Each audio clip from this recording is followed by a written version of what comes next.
This is the Holland bran and bought from Holland and Barrett's. In a sort of small scone. So my mum said that for her, essential Waitrose self-raising flour is the best flour she thinks that is to make this scone. Other flours out there just don't seem to do it.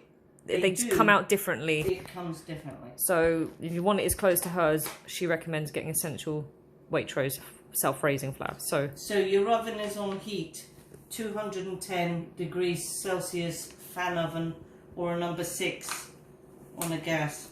If your oven's a little bit not very strong, you might want to do number 7 on your oven. If your oven's not that powerful. Start at 6. You can start at 6, right. Right, a full coffee cup of flour. Yeah.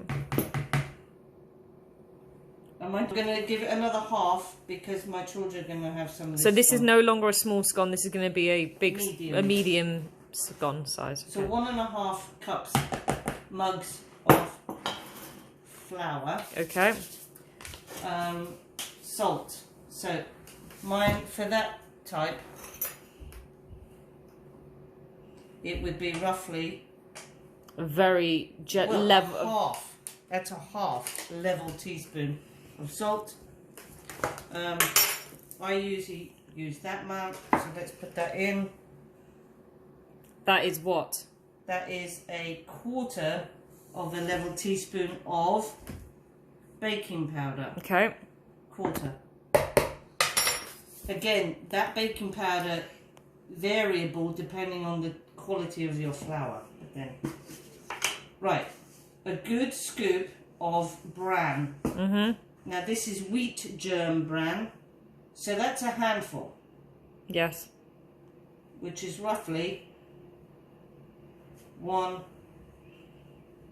2, maybe 3 dessert spoons. These are not, or tablespoons, these are not your normal spoons that you eat cereal with. It's the one that's slightly bigger, okay? Yeah. Dessert spoons, or serving spoons, some people like to call them. Yeah. All right? So that's 2.5, maybe 3 of that bran. So there's your dry ingredients for a brown scone. You can make fruit scone. You don't add the brown. Just let's stick with the simple scone. Okay. So they say about the flour to liquid ratio is half the amount of flour to half. So 1.5 cups of flour, half of that is 50 plus 25, 75% of a cup. Of a cup. Let's so see half. if it works. So for the flour, half the amount of milk. Now again, depends. That's about 75% of a cup. Yeah. What you want to have is a mix that is more wet than it is dry, because if it is too dry, it's hard to recover. It's better that your mixture is wet than it is dry. So there's a whole 3/4 of amount. I'm going to give it a bit of a stir. I'll already know. Oh, that's lovely and wet now. So she knows that that's correct. Yeah. Right.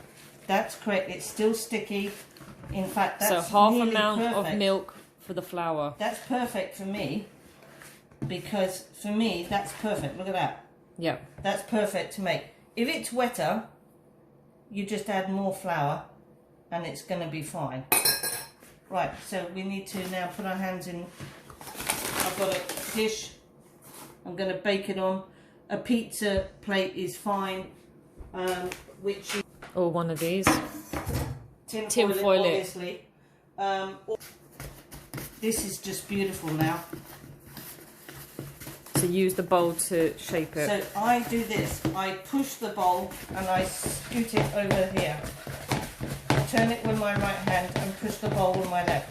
But if you've got a nice bowl with a fairly good circumference at the back, at the bottom, what you could do is just push it into the bottom of that nice circumference, because that's already the shape of your pan, which is what you want.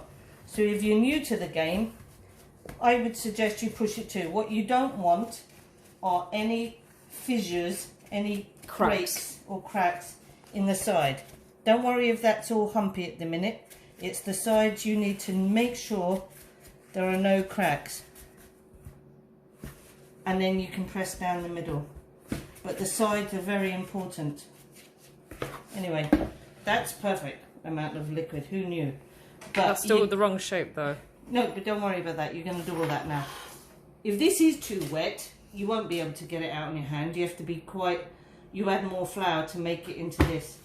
Anyway, so now you can reshape. Patting down, but making sure there's no cracks. And I'm now evening up the level of the flour, so it's level throughout. So don't worry if there are a few cracks, it's just life. But it'd be nice if there wasn't. Anyway, that's so beautiful, that. So that's about a thumbnail high, maybe a bit higher than a thumbnail. That's the way I like it. Some, depending on the quality of the flour, will rise too much. You'll only know by experimenting with your flour. So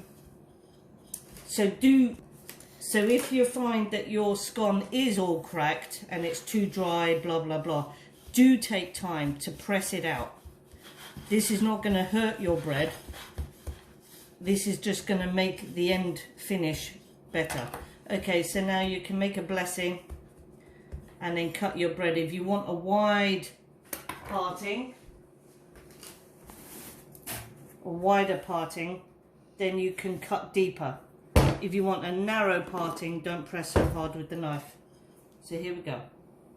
So is this going to be narrow or? I can make that deeper, so I'll make it wide. I don't like wide. Oh, well, I'll do that wide and then this one not so wide.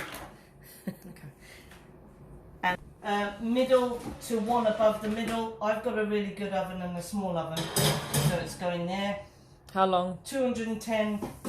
Total, it will be about 25-30 minutes. So in 15 minutes, I'm going to swizzle it round 180 degrees. Turn it around 180, but not upside down or anything. Yeah, just turn it around. Okay, so 15 minutes have happened. We're going to turn this scone. Let's have a look at it. Okay, I'm going to just turn it around 180. 180, just so that it can brown on the other side. And 15 more minutes. 15 more minutes, let's see how that works. I think the time's up. So it's what, been half an hour? It could have been 25 minutes. Yeah. Really, you're looking at the brownness of it. Yeah. Alarm off, Alexa. So you're looking at the brownness of it. It is hollow, but that's only if you've got an oven that isn't very good. You check if it's hollow. You can tell that that's cooked.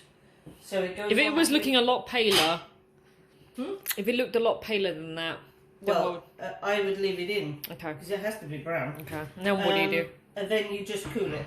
But before you eat, and it will be ready to eat it's better to cook for the day after. So this is for tomorrow morning. But you can, as soon as it's cool, you can eat it, but it'll be very fresh. You must dust it off when it's cool. I'm just showing it. Nothing worse than a bread cut and it's full of flour.